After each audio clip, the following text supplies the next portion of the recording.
Halo semua, saya Raka. Jujur, saya mulai khawatir banget sama kesehatan orang tua saya. Takut mereka makan sembarangan, terus malah sakit. Dan hari ini, kita kedatangan seorang tamu istimewa. Beliau sudah 30 tahun mendedikasikan hidup di dunia kedokteran. Seorang dokter geriatri terkemuka di Indonesia, penulis buku sehat di usia emas, dan juga orang di balik banyak program kesehatan lansia. Inilah Dr. Siti Setiati. Terima kasih Mas Raka. Saya pun punya satu misi, menyelamatkan orang tua kita dari kesalahan yang kelihatannya sepele, tapi bisa menghancurkan kesehatan di usia emas. Wah, itu serius sekali dok. Saya dengar hari ini kita akan bongkar rahasia telur rebus. Banyak orang, termasuk orang tua saya, takut makan karena katanya bikin kolesterol naik. Nah, ini dia. Telur rebus sering disalahpahami. Padahal kalau dimakan dengan benar, bisa jadi sahabat terbaik orang tua. Tapi kalau salah, bisa jadi racun. Racun? Saya jadi ngeri dok. Apa yang bisa terjadi? Bayangkan, ginjal orang tua kita seperti pompa tua di kampung. Kalau dipaksa kerja terlalu keras karena kebanyakan protein, dia bisa rusak. Atau perut yang sudah rapuh, tiba-tiba dihantam telur dingin kembung, sembelit, tak bisa tidur semalaman. Waduh, apalagi kalau setengah matang ya dok? Betul, bakteri salmonella itu seperti maling, di pasar diam-diam masuk dan merusak semua. Lansia bisa keracunan parah, dan jangan lupa, alergi bisa muncul tiba-tiba di usia tua. Jadi, gimana cara aman menikmati telur rebus? 1. Cukup beberapa butir per minggu, bukan tiap hari tanpa batas. 2. Makan saat hangat. 3. Padukan dengan sayur seperti bayam atau kangkung, dan jangan lupa minum air cukup. Jadi yang bahaya itu bukan telurnya, tapi cara kita makannya? Tepat sekali. Kita pikir telur cuma makanan biasa, tapi kalau dimanfaatkan dengan cerdas, dia bisa menjaga otot, otak, dan mata kita tetap prima sampai usia 70 tahun. Nah, ini penting banget. Jeda sebentar. Kamu lagi nonton dari mana nih? Jakarta, Yogyakarta, Makassar, atau mungkin dari desa kecil di Sulawesi Selatan? Tulis komentar dengan usia kamu ya. Aku benar-benar pengen kenal kamu lebih dekat. Semua komentar bakal aku baca, dan aku usahakan balas satu persatu rahasia telur rebus yang dokter jarang ungkap, dan Anda wajib tahu sebelum terlambat. Halo semua, saya Raka. Hari ini saya benar-benar merasa cemas. Kenapa? Karena saya teringat pada bapak dan ibu saya di kampung. Mereka sudah di usia emas tapi masih suka makan sembarangan. Saya takut sekali kalau suatu hari mereka tiba-tiba jatuh sakit karena kebiasaan yang dianggap sepele. Kekhawatiran Mas Raka itu sangat wajar. Banyak orang tua di Indonesia yang berpikir mereka sudah tahu cara makan sehat, tapi faktanya ada kesalahan-kesalahan kecil yang pelan-pelan bisa merusak kesehatan, terutama di usia 60 tahun ke atas. Nah, telur rebus ini salah satunya kan? Saya sering dengar orang bilang, jangan makan telur, nanti kolesterol naik. Betul, dan inilah masalahnya. Telur rebus itu sebenarnya kaya manfaat. Tapi mitos yang beredar membuat banyak orang takut tanpa alasan jelas.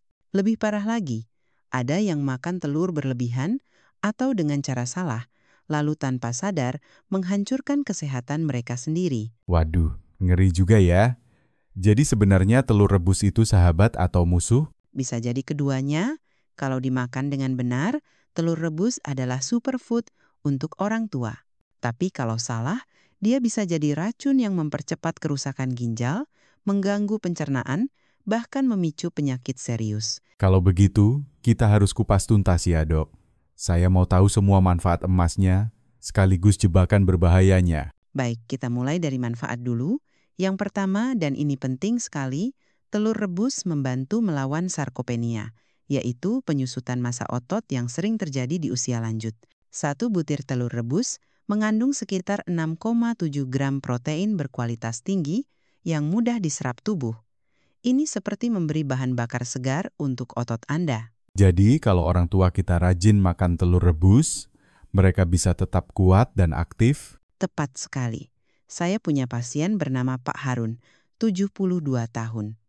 Dulu beliau gampang lemas dan tidak sanggup naik tangga.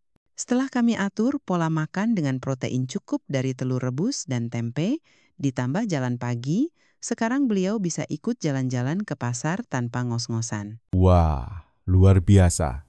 Nah, yang kedua, saya dengar telur juga bagus untuk otak ya, Dok. Betul, telur kaya akan kolin, nutrisi penting untuk otak. Kolin membantu memproduksi asetilkolin, zat kimia yang membuat otak kita tetap tajam. Bagi orang tua, ini sangat penting untuk mencegah pikun. Jadi ini bukan cuma soal badan kuat, tapi juga ingatan tetap tajam? Benar.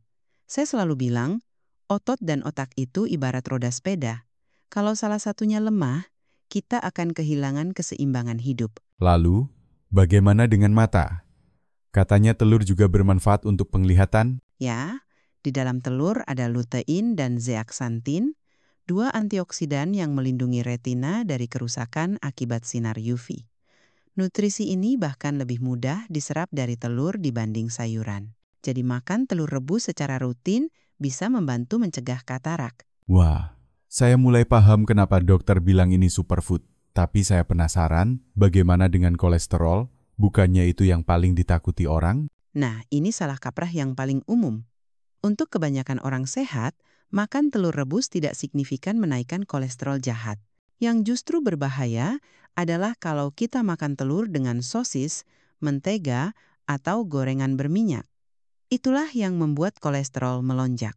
Jadi masalahnya bukan di telurnya, tapi temannya saat makan? Persis. Sama seperti berteman di kampung, kalau salah pilih teman, hidup kita bisa kacau. Hehe, benar juga. Nah, terakhir dari manfaatnya, telur rebus juga bisa mencegah anemia ya? Betul, telur mengandung vitamin B12, zat besi, dan asam folat. Semua ini membantu memproduksi sel darah merah yang sehat. Kalau sel darah merah cukup, tubuh tidak gampang lemas. Jadi kesimpulannya, ada 5 manfaat emas telur rebus. Otot kuat, otak encer, mata jernih, kolesterol aman, dan tubuh bertenaga. Betul, tapi ingat itu semua hanya berlaku kalau cara makannya benar. Dan di bagian berikutnya, saya akan bongkar 4 kesalahan fatal yang sering dilakukan orang tua saat makan telur rebus. Kesalahan ini bisa mengubah makanan sehat menjadi ancaman serius. Oke dok, sekarang saya makin penasaran. Apa saja 4 kesalahan fatal itu? Yang pertama, makan telur rebus terlalu banyak. Saya tahu telur itu murah, gampang didapat di pasar, dan rasanya enak. Tapi bagi orang tua, terlalu banyak protein bisa membebani ginjal. Maksudnya, ginjalnya jadi kerja terlalu keras? Tepat. Bayangkan pompa air tua di rumah. Kalau dipaksa mengalirkan air terus-menerus, lama-lama dia akan bocor atau rusak. Begitu juga ginjal kita. Apalagi kalau sudah ada riwayat sakit ginjal. Waduh, jadi makan berlebihan itu bahaya ya, meskipun makanannya sehat. Benar sekali. Ingat pepatah Jawa, sing kebacut ora becik. Yang kebanyakan itu tidak baik. Oke, kesalahan kedua? Makan telur setengah matang. Banyak orang menganggap itu lezat dan lebih bergizi. Padahal, di dalam telur mentah bisa ada bakteri salmonella. Dan itu berbahaya untuk lansia? Sangat berbahaya. Keracunan makanan pada lansia bisa menyebabkan dehidrasi parah, tekanan darah turun, bahkan dirawat di rumah sakit. Saya pernah merawat ibu berusia 68 tahun yang hanya karena makan telur setengah matang di warung, akhirnya opname selama 1 minggu. Wah, ngeri. Saya kira salmonella itu cuma bikin sakit perut sebentar. Tidak, Mas Raka. Di usia muda mungkin tubuh bisa melawan lebih cepat, tapi pada usia lanjut, daya tahan tubuh sudah tidak sekuat dulu. Nah, kesalahan ketiga? Memakan telur rebus yang sudah dingin. Serius, itu masalah? Sangat serius. Pencernaan lansia lebih sensitif. Makanan yang terlalu dingin bisa memicu kembung, sembelit, atau perut terasa penuh. Apalagi kalau telurnya sudah disimpan di suhu ruang terlalu lama, risiko kontaminasi bakteri meningkat. Jadi lebih baik makan saat masih hangat? Ya, hangat dan baru dimasak. Dan yang terakhir? Alergi. Loh, saya pikir kalau seumur hidup tidak alergi telur, berarti aman selamanya? Itu salah satu anggapan yang keliru. Alergi bisa muncul kapan saja, bahkan di usia 70. Gejalanya bisa gatal-gatal, bengkak, atau mual. Jadi kalau muncul tanda aneh setelah makan telur, segera hentikan dan periksa. Wah, ternyata 4 kesalahan ini bisa benar-benar mengubah telur rebus dari sahabat jadi musuh. Betul. Karena itu saya selalu bilang, kuncinya adalah keseimbangan dan cara makan yang tepat. Jadi, Dok, berapa porsi yang aman untuk orang tua? Biasanya, cukup beberapa butir telur rebus per minggu, disertai sayuran seperti bayam atau kangkung, dan minum air putih cukup. Jangan hanya makan telur tanpa nutrisi lain. Oke, jadi jangan hanya telur, tapi paket lengkap nutrisi. Tepat sekali. Dan ingat, tempe juga sumber protein yang bagus, murah, dan ramah untuk ginjal. Haha, benar. Tempe di pasar dekat rumah saya selalu laris. Nah, sebelum kita lanjut ke tips praktis cara mengolah telur rebus yang aman dan enak, saya mau tanya dulu. Kamu yang nonton, lagi ada di mana sekarang? Bali, Medan, atau Samarinda? Atau mungkin di desa kecil di Kalimantan Barat? Tulis di komentar ya. Sekalian tulis umur kamu. Aku pengen tahu siapa saja keluarga besar kita di sini. Semua komentar akan aku baca dan, kalau sempat, aku balas satu persatu. Jangan lewatkan, di bagian selanjutnya kita akan bahas trik dapur untuk bikin telur rebus yang sehat dan tetap lezat, tanpa merusak ginjal atau pencernaan. Nah, ini yang saya tunggu-tunggu, Dok. Bagaimana sih trik dapur supaya telur rebus aman, enak, dan tetap sehat buat orang tua? Pertama, kita harus mulai dari pemilihan telur. Pastikan telur segar, cangkangnya mulus, tidak retak, dan warnanya merata. Kalau beli di pasar tradisional, cium aromanya kalau ada bau aneh, jangan dibeli. Berarti penting juga lihat tanggal kadaluarsa kalau beli di supermarket ya, Dok? Betul. Tapi jangan lupa, di pasar tradisional, banyak telur segar dari peternak lokal yang justru lebih bagus, asal kita pintar memilih.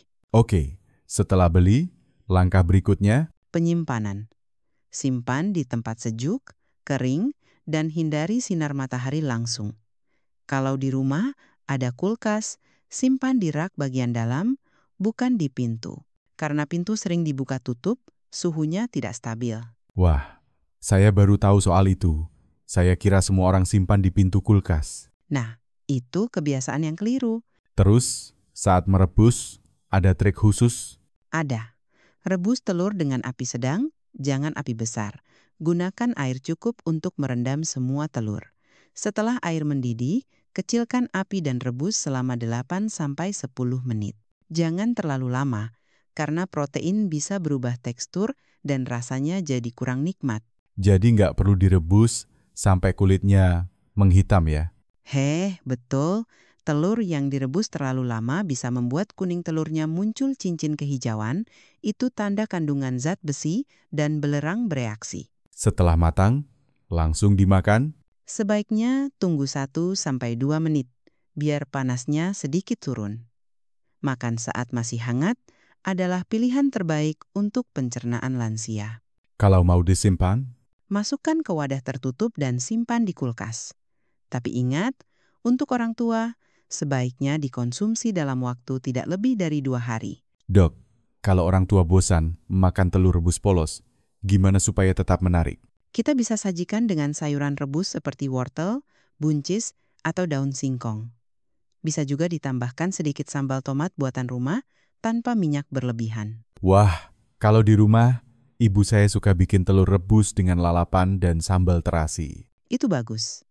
Asal sambalnya tidak terlalu pedas dan tidak berminyak banyak.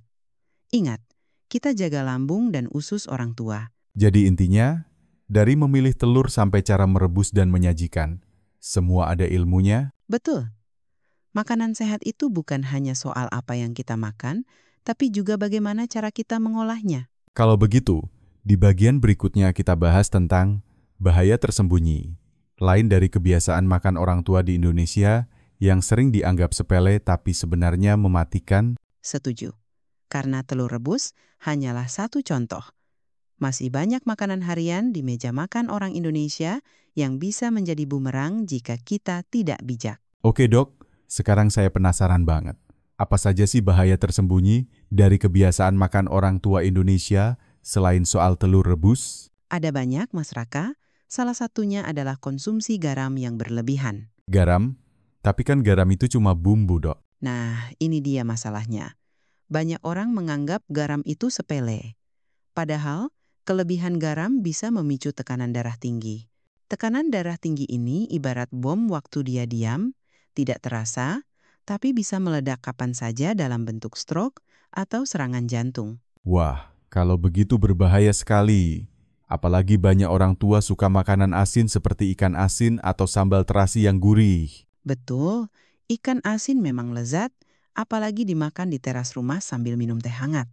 Tapi kalau setiap hari, risiko naiknya tekanan darah itu nyata. Kalau begitu, apalagi kebiasaan makan yang berisiko? Konsumsi gula berlebihan. Banyak lansia suka teh manis atau kopi manis setiap pagi dan sore. Nah, ini ibu saya juga begitu, Dok. Kelebihan gula bisa memperburuk diabetes atau bahkan memicu diabetes baru. Diabetes ini musuh senyap yang pelan-pelan merusak pembuluh darah, mata, ginjal, dan saraf. Saya pernah merawat seorang bapak di Jakarta. Usianya 65 tahun yang kehilangan sebagian penglihatan karena kadar gulanya tinggi selama bertahun-tahun tanpa disadari. Waduh, itu bikin saya merinding, Dok. Ada lagi?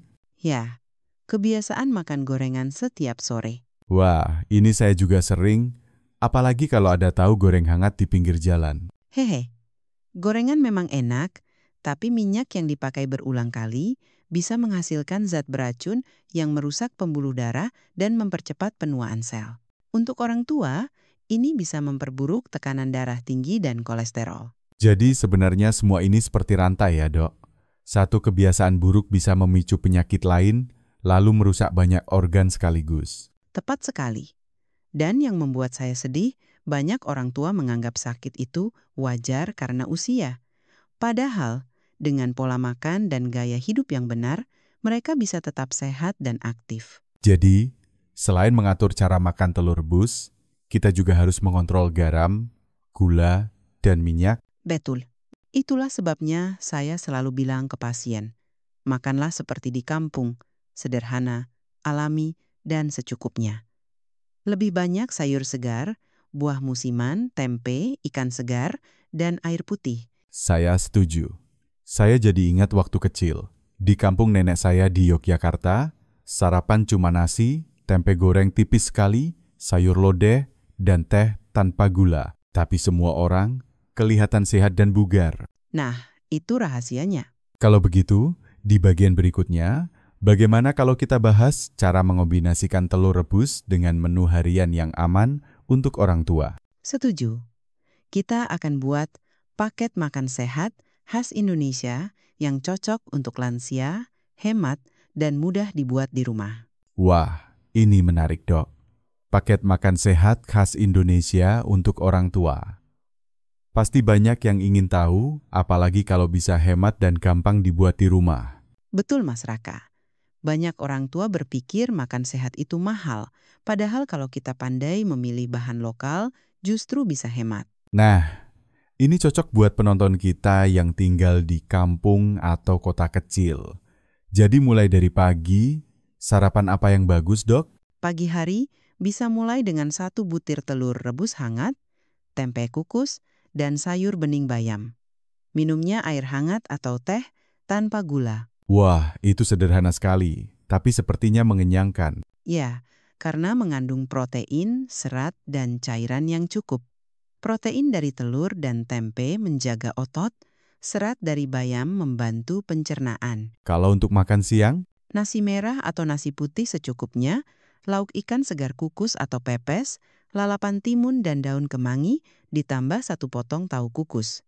Minumnya air putih. jadi di sini telurnya tidak harus ada setiap makan ya, Dok? Betul. Telur cukup beberapa kali dalam seminggu, diganti sumber protein lain seperti ikan atau tempe supaya ginjal tidak terbebani. Nah, kalau sore biasanya orang tua suka ngemil. Ngemil apa yang aman? Potongan pisang kukus, atau rebus, atau singkong rebus. Kedua makanan ini memberikan energi alami tanpa minyak berlebihan. dan pisang mengandung kalium yang baik untuk tekanan darah. Hehe, saya jadi ingat di pasar kampung, ada penjual pisang rebus yang selalu habis sebelum jam 3 sore. Ya, itu camilan sehat kalau porsinya wajar. Untuk makan malam, Porsi kecil nasi, sup sayur dengan wortel dan buncis, sedikit ayam kampung rebus, dan segelas air kelapa muda tanpa gula tambahan. air kelapa. Wah, banyak orang mengira itu cuma minuman segar di pantai. Itu salah satu anggapan yang keliru. Air kelapa kaya, elektrolit alami, membantu hidrasi, dan bisa membantu menurunkan tekanan darah jika diminum secukupnya. Jadi, inti paket makan sehat ini adalah seimbang, sederhana, dan berbasis bahan lokal. Betul sekali. Makanan kita di Indonesia sangat kaya pilihan sehat, tapi sering dikalahkan oleh makanan instan atau fast food. Padahal tempe, pisang, air kelapa, sayur kampung, semuanya mudah didapat dan murah. Dok, kalau semua orang tua mengikuti pola makan ini, apa yang akan terjadi? Mereka akan punya energi untuk tetap aktif, risiko tekanan darah tinggi, diabetes, dan osteoporosis menurun, serta kualitas hidup meningkat. Saya pernah melihat kelompok lansia di Bali yang rutin makan seperti ini di usia 70. Mereka masih bisa menari, berkebun, bahkan ikut lomba gerak jalan. Wah, itu menginspirasi sekali. Oke dok, di bagian terakhir nanti, saya mau minta pesan penutup dan tantangan khusus dari dokter untuk para penonton supaya mulai berubah dari hari ini. Baik, Mas Raka. Saya akan siapkan pesan yang tajam tapi hangat, supaya semua yang menonton merasa terpanggil untuk bertindak sekarang juga. Nah, kita sampai di bagian terakhir. Dok, sekarang waktunya pesan penutup sekaligus tantangan untuk semua penonton kita. Baik, Mas Raka. Untuk semua bapak-bapak dan ibu-ibu yang sedang menonton, saya ingin Anda bayangkan sesuatu. Bayangkan di usia 70, Anda masih bisa berjalan ke masjid tanpa bantuan tongkat, bercengkrama dengan cucu sambil tertawa lepas, dan melakukan pekerjaan rumah sendiri tanpa bergantung pada anak. Indah, bukan? Wah, itu pasti jadi impian semua orang. Tapi sayangnya, banyak yang kehilangan semua, itu hanya karena pola makan yang keliru selama puluhan tahun. Tekanan darah tinggi, diabetes, osteoporosis 3 musuh besar, lansia seringkali muncul diam-diam. Tahu-tahu, kita tidak bisa berdiri lama, penglihatan kabur, atau harus cuci darah. Ngeri sekali dok. Itulah harga dari kebiasaan yang kita anggap sepele, dan saya tidak mau Anda membayarnya. Jadi tantangan dari dokter apa nih? Tantangan saya sederhana. Mulai besok pagi, pilih satu perubahan kecil. Mungkin itu mengganti sarapan dari gorengan menjadi telur rebus hangat dengan tempe kukus, atau mengurangi gula di teh Anda, atau menambahkan 1 porsi sayur setiap makan. Lakukan selama 7 hari, lalu rasakan bedanya di tubuh Anda. Jadi tidak perlu langsung berubah total ya dok? Betul, perubahan besar dimulai dari langkah kecil. Tapi harus konsisten. Jangan tunggu sakit dulu baru mau berubah. Dok, tadi dokter sempat menyebut tempe, pisang, dan air kelapa. Saya suka cara dokter memandang ini seperti harta karun Indonesia. Benar, Mas Raka. Kita pikir tempe hanya makanan sederhana dari kedelai, tapi ia adalah perisai untuk jantung dan tulang kita. Pisang yang sering kita anggap camilan biasa, ternyata bisa membantu mengontrol tekanan darah.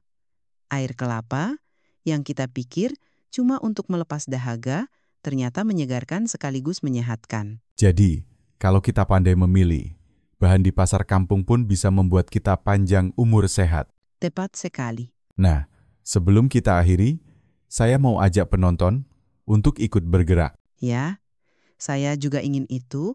Semua yang menonton jangan hanya mengetahui informasi ini. Ambil tindakan. Mulai dari dapur Anda sendiri, ubah isi piring Anda, dan jadikan kesehatan sebagai warisan untuk keluarga Anda. Jeda sebentar, kamu yang nonton dari Surabaya, Padang, Banjarmasin, atau mungkin dari desa kecil di Nusa Tenggara Timur, tulis di komentar ya, tulis juga usia kamu. Aku benar-benar pengen kenal kamu lebih dekat. Semua komentar bakal aku baca, dan aku usahakan balas satu persatu. Ingat, kesehatan tidak bisa dibeli, tapi bisa dijaga. Dan itu semua dimulai dari pilihan yang kita buat hari ini. Terima kasih banyak, Dr. Siti Setiati, atas semua ilmu dan inspirasinya. Sama-sama, Mas Raka. Semoga semua penonton sehat dan bahagia di usia emas. Sampai jumpa di episode berikutnya, dan jangan lupa, jaga diri, jaga hati, dan jaga piring makan Anda.